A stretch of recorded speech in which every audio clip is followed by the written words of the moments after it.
Coach, naniniwala ka ba na nawala ng preno yung bus na bumangga sa Esitex? Alam mo kasi, yung mga ganyang dahilan, gas-gas na yan, luma na yan eh. Yung ninakaw ang preno. Paano ninakaw, Coach?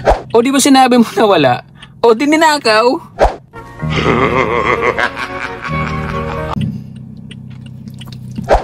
Oh, ano na naman yung iniinom mo, Coach? Ito. Acid Guard Plus to. O di ba ano ka? May allergies ka at saka acidic ka? Pwede pala sa'yo to. Ngayon, eto na yung iinumin mo. Alam mo ba na nagre-release ito ng mga minerals na kailangan ng katawan natin?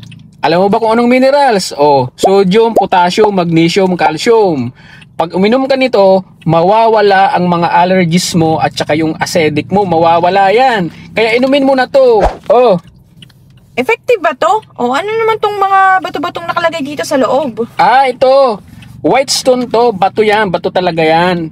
Ngayon, itong bato na to, tumatagal to ng hanggang 5 years. Hindi to natutunaw kaagad. Ang gagawin mo na lang dito, sasalinan mo ng tubig kapag naubos mo yung tubig.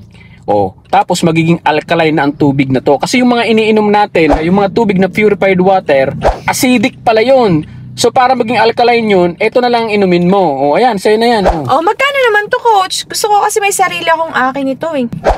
Mura lang to. Kung gusto mong malaman kung magkano to, tignan mo na lang sa comment section.